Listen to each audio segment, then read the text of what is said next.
नमस्कार मित्रांनो, मी राहुल कदम आपल्या सर्वांचं माहिती असायलाच हवी या यूट्यूब चॅनलवरती सहर्ष स्वागत करीत आहे। मित्रांनो, केंद्र सरकार आणि राज्य शासनाच्या संयुक्त विद्यमाने प्रधानमंत्री आवास योजना ग्रामीणची घोषणा करण्यात आलेली असून या माध्यमातून महाराष्ट्रभरामध्ये 20 लाख घरे ही बांधली जाणार आहेत किंवा 20 लाख घरांकरता केंद्र सरकार आणि महाराष्ट्र शासन अनुदान देणार आहेत।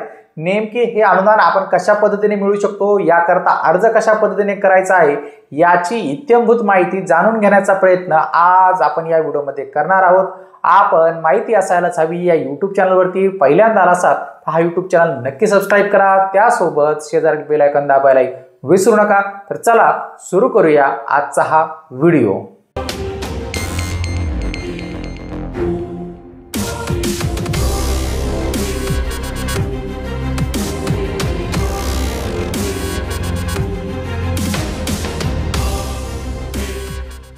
मित्रांनो, सर्वप्रथम आपण महाराष्ट्राचे मुख्यमंत्री देवेंद्र फडणवीस यांनी प्रधानमंत्री आवास योजनेबाबत दिलेली माहिती समजून घेऊया। त्यानंतर पूर्ण जी काही प्रक्रिया असणार आहेत, कागदपत्रे कोणकोणती लागणार आहे याची माहिती आपण घेणार आहोत। अतिशय आनंदाची गोष्ट आहे की प्रधानमंत्री आवास योजनेच्या अंतर्गत यावर्षी आपल्याला केंद्र सरकारने 6.5 लाख घरं मंजूर केली होती। ते टार्गेट वाढवण्यात आलेलं आहे। अतिरिक्त 13 लाख घरं आपल्याला देण्यात आलेली आहेत।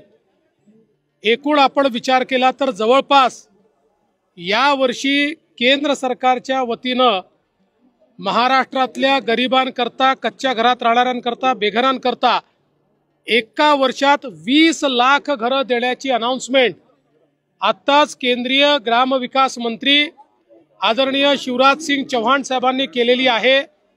महाराष्ट्राला मोदी सरकारने दिलेली ही अत्यंत मोठी भेट आहे आणि देशाच्या इतिहासामध्ये कुठल्याच राज्याला आजपर्यंत एका दिवसात किंवा एका वर्षात इतकी घरं मिळालेली नाहीत। ती 20 लाख घरं आपल्याला मिळालेली आहेत।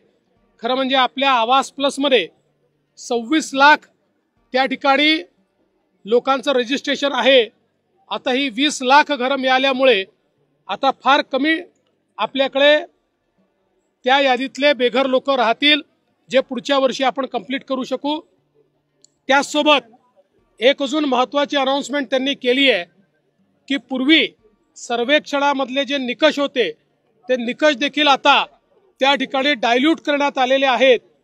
ज्यांची नावं सुटली होती आणि जे खरे बेघर आहेत, मग ते शेतकरी असो, महिला असो, अशा सगळ्यांना नव्या सर्वेक्षणामध्ये त्या ठिकाणी इन्क्लूड करण्यात येणार आहे। ती जी यादी बनेल त्या यादीतल्या लोकांनाही येत्या 5 वर्षामध्ये घरं द्यायची हा निर्णय माननीय मोदीजींनी केलेला आहे आणि तोच संकल्प आज शिवराज सिंग चौहान साहेबांनी या ठिकाणी सांगितलाय। मी महाराष्ट्राच्या वतीनं माननीय देशाचे प्रधानमंत्री मोदीजी आणि केंद्रीय ग्रामविकास मंत्री शिवराज सिंग चौहानजी या दोघांचेही मनापासून आभार मानतो की आज 20 लाख घरं त्यांनी महाराष्ट्राकरता दिली आहेत।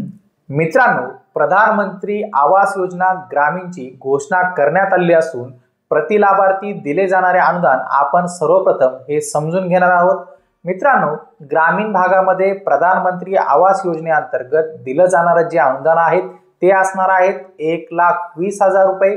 तर ज्या गावे ही डोंगराळ भागात मोडतात त्या गावातील नागरिकांना 1,30,000 रुपयाचं अनुदान हे देण्यात येणार आहे।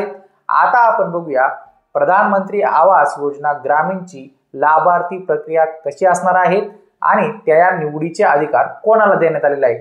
तर मित्रांनो, प्रधानमंत्री आवास योजना ग्रामीण चे लाभार्थी निवडीचे अधिकार हे गावातील ग्रामसभेला हे देण्यात आलेले आहेत। आता आपण समजून घेऊया लाभार्थ्यांची निवड प्रक्रिया कशा पद्धतीने असणार आहे। लाभार्थ्यांची निवड प्रक्रिया ही सामाजिक, आर्थिक आणि जात सर्वेक्षण सन 2011 मधून उपलब्ध झालेल्या प्राधान्यक्रम यादी म्हणजेच जनरेटेड प्रायोरिटी लिस्ट ची माहिती आवास सॉफ्टवेअर मध्ये ही देण्यात आलेली आहे। सदर याद्या ग्रामसभेपुढे ठेवून त्यातून पात्र लाभार्थी निवड ही करण्यात येणार आहे। प्राधान्यक्रम यादी ही बेघर, 1 खोली लाभार्थी, 2 खोली लाभार्थी याप्रमाणे निश्चित केली जाणार नाही। प्राधान्यक्रम यादीमधील व्यक्तींची ग्रामसभेद्वारे निवड सुद्धा करण्यात येणार आहे। निवड करतेवेळी खालील निकषांनुसार आणि गुणांकनानुसार प्राधान्यक्रम हे देण्यात येणार आहेत। जे सर्वप्रथम जे निकष आहेत 16 ते 59 वयोगटातील प्रौढ व्यक्ती नसलेले कुटुंब, त्यानंतर आहेत महिला कुटुंब प्रमुख व 16 ते 59 वयोगटातील प्रौढ व्यक्ती नसलेले कुटुंब, त्यानंतर 25 वर्षावरील अशिक्षित निरक्षर व्यक्ती असलेले कुटुंब, त्यानंतर अपंग व्यक्ती कुटुंब ज्यात शारीरिकदृष्ट्या सक्षम प्रौढ व्यक्तीने अशा कुटुंबांना येथे जी आहेत अगोदर लाभ देण्यात येईल। म्हणजेच काय, अपंग व्यक्ती सुद्धा आता प्रधानमंत्री आवास ग्रामीण योजनेच्या अंतर्गत लाभ मिळवू शकणार आहेत, पण फक्त त्या कुटुंबामध्ये दुसरा एखादा प्रौढ व्यक्ती नसला पाहिजे। त्यानंतर अतिशय आनंदाची बातमी आहे ती म्हणजे भूमिहीन कुटुंब जे आहेत ज्यांना उत्पन्नाचा स्रोत हा मोलमजुरी आहे त्या कुटुंबांना सुद्धा प्रधानमंत्री आवास ग्रामीण योजनेअंतर्गत लाभ देणार आहेत। तर सदरील जे काही आपण अटी बघितल्या त्या गुणांकाच्या आधारे ग्रामसभा यादी तयार करतील व अशा प्रकारे गुणांच्या उतरत्या मांडणीनुसार प्राधान्यक्रम यादी ही तयार केली जाणार आहे। आता आपण समजून घेऊया की ह्या सर्व निकषात बसणाऱ्या व्यक्ती प्रधानमंत्री आवास ग्रामीण योजनेचा अर्ज कोठे आणि कशा पद्धतीने करू शकणार आहे। तर मित्रांनो, आपल्याला जर प्रधानमंत्री आवास ग्रामीण योजनेचा अर्ज करायचा असेल तर आपल्या जवळील ग्रामपंचायत आणि पंचायत समिती येथून आपण प्रधानमंत्री ग्रामीण आवास योजनेचा अर्ज हा करू शकणार आहेत।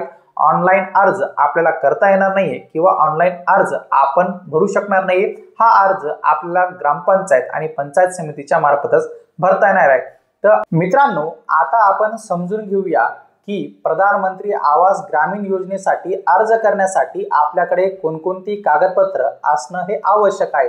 यामध्ये सर्वप्रथम जागेचा 7/12 उतारा, मालमत्ता पत्र नोंद, ग्रामपंचायत प्रमाणपत्र, जातीचे प्रमाणपत्र, आधार कार्ड, रेशन कार्ड, निवडणूक ओळखपत्र किंवा आपलं लाईट बिल, त्यासोबत मनरेगाचं जॉब कार्ड ज्याला रोजगार हमीचं जॉब कार्ड म्हटलं जातं ते जॉब कार्ड असणं आवश्यक आहे। त्यासोबत बँक पासबुकची छायांकित प्रत इत्यादी कागदपत्रे आपल्याला अर्ज करत असताना सादर करायची आहेत। आपल्याला अर्ज हा ऑनलाईन पद्धतीने करता येणार नाहीये, त्याकरता आपण आपल्या जवळील ग्रामपंचायत किंवा पंचायत समितीच्या माध्यमातून प्रधानमंत्री आवास ग्रामीण योजनेसाठी हा अर्ज करू शकणार आहे। तर मित्रांनो, आज आपण ह्या व्हिडिओमध्ये सविस्तरपणे समजून घेतलेला आहे की प्रधानमंत्री आवास योजना ग्रामीण करता अर्ज करत असताना आपल्याला कोणकोणती कागदपत्रे आवश्यक आहेत, त्याच्या अटी शर्ती काय असणार आहेत, त्यासोबत प्रधानमंत्री आवास ग्रामीण योजनेकरता आपल्याला शासनामार्फत किती अनुदान मिळणार आहेत याची सविस्तर माहिती जाणून घेण्याचा प्रयत्न आज आपण या व्हिडिओमध्ये केलेला आहे। आपल्याला आजचा हा व्हिडिओ आवडला असेल, आपण माहिती असायलाच हवी या यूट्यूब चॅनलवरती पहिल्यांदा आला असाल हा यूट्यूब चॅनल नक्की सबस्क्राईब करा, त्यासोबत शेजारील बेल आयकॉन दाबायलाही विसरू नका। भेटूया पुढील व्हिडिओमध्ये। धन्यवाद।